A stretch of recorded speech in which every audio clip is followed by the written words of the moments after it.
The last time you may have seen us, Mr. Corsair and I, Carlos Espinosa, were simply trying to live our lives. However, a gang from the south placed a bounty on our heads. Given that I was already wanted by the Spanish King's army, I feared I would be sent back to Spain. Unfortunately, despite their notorious reputation, the gang informed the authorities about us. We had no choice but to go into hiding. But before we could, a shootout broke out, separating Corsair and me. I was apprehended and as I feared, was sent back to Spain. It has been 9 months since that fateful day. I managed to escape the Spanish prison, stowed away on a trade ship bound for America, but fate was not kind. A violent storm in the Caribbean wrecked the vessel, and I found myself on the island of Guarma. I must find my way back to New Dakota to reunite with Mr. Corsair.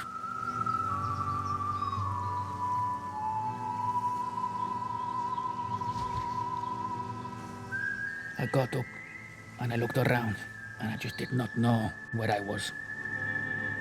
I knew that this must be some Caribbean island.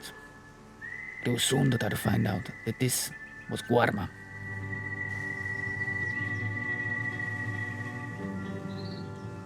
I needed to get off this island, so I spoke to some locals and they told me about a ferryman. He said it's quite easy as long as you promise him something nice over there, you know? And I remember I had a stash in San Denis that I could pay him with, you know?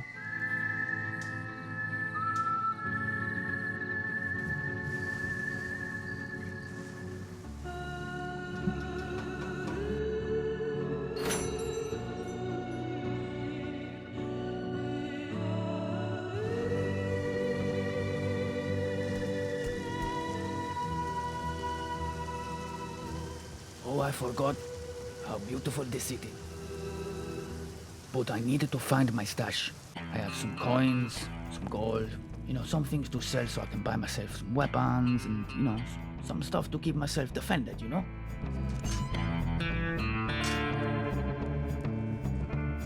Eventually, I got myself a horse, my clothes, my guns, and now it is time to find Mr. Corsair. I think I should go to Valentine, maybe send him a telegram, and see where he is, see if he's alive. On the way there, I thought I'd stop off at our old camp. You never know, you know. I know it's been 9 months, I didn't think there would anything be there, but I thought I'd just check, you know, see if there's any evidence or if he's still alive, you know. Unfortunately, it seems that he was not here. The camp is gone. It seems that someone else has come here and placed their own camp. So my only bet is to telegram.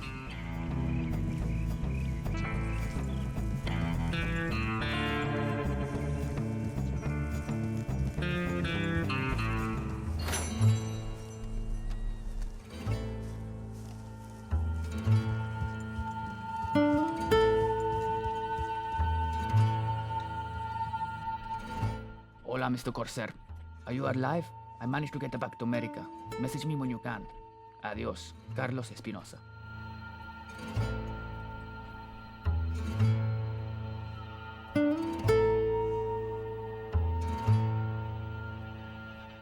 Now all I have to do is wait for the telegram.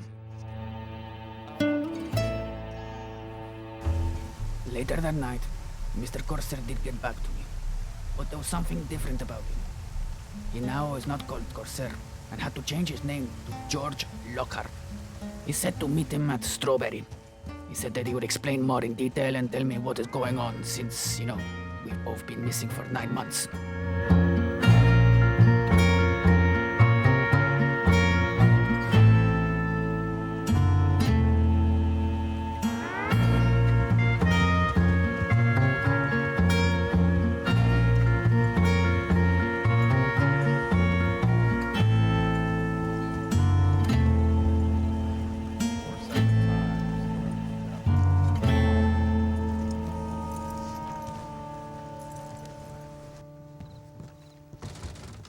I had a couple of beers in the saloon and I waited till morning until Mr. Lockhart comes. That cannot be him. Lockhart?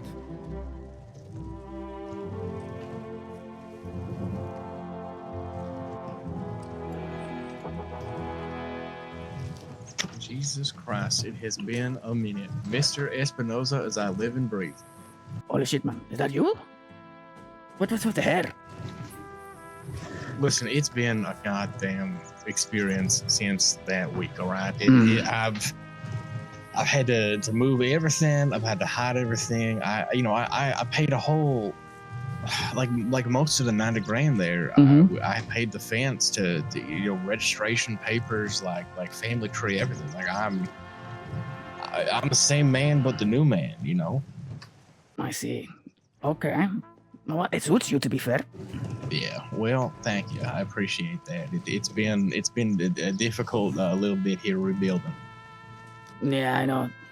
I had to hide my stash before everything, that situation that we know. I put a little stash in Saint Denis, and that's how I managed to get a nice horse and, these clothes and stuff, Jesus Christ. So what did they do? They fucking ship you off? Because I mean, last I saw, I turned around and you were on the floor and...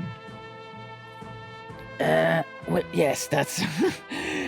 Basically, the government had, by looks of it, a deal with Spain, and, the king wanted me, and, I had no choice but to go back, and I was sent to prison. But, revolucionistas, would be like, they fought, and got me out of prison, so... Not out of trouble, obviously, so they put me on a boat and said, look, Carlos, you cannot stay in Spain, they will kill you, so I thought, fuck it, back to America. But, it didn't go too well. There was a storm in the Caribbean, and ended up on Guarma. And it's like, I was there for a good few days until I managed to speak to the boatman, and, he managed to get me back as long as I pay him when I get back to Saint Denis. Fucking, of course, Guarma. Out of every island that your ass could have ended up on there. It's a nice place, I don't mind.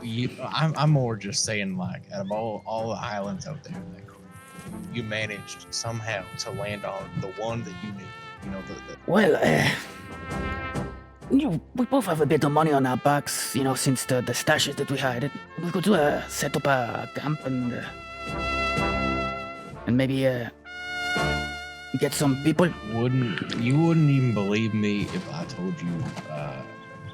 Listen, it's better if I show you. How about you just follow me? Let me go grab my coat in the saloon there, and I'll show you what what I'm talking about. You remember that old cult that used to be around here, like the... I probably have a handful more than I get left. It rings a bell. I'm just gonna get on your horse. Yeah, the gentleman that I was yapping to, he apparently they're still around. Oh, really? So I really don't... Seven River Gang?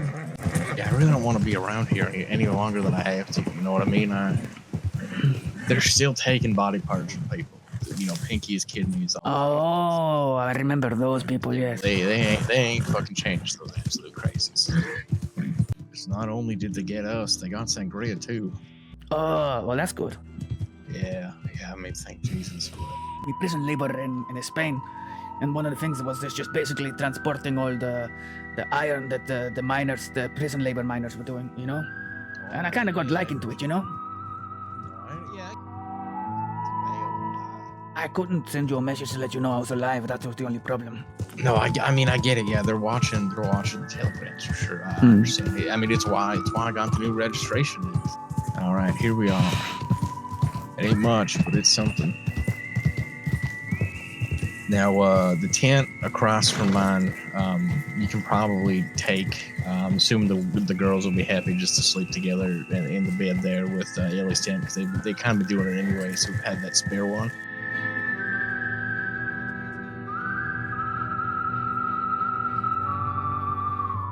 Mr. Lockhart guided me to the new camp and introduced me to two new women he had met during his travels, Miss Lenore and Miss Madison. They seemed pleasant, though a bit peculiar. As the weeks passed, I got to know Miss Lenore and Miss Madison better. We often venture out together on hunting and foraging trips. There are a few tense encounters with wolves, but it's all right. We know how to handle ourselves. Quote-unquote home shopping. Oh, fucking rifle. Let's see what the future holds for us and our little camp. Wild Elm Outpost.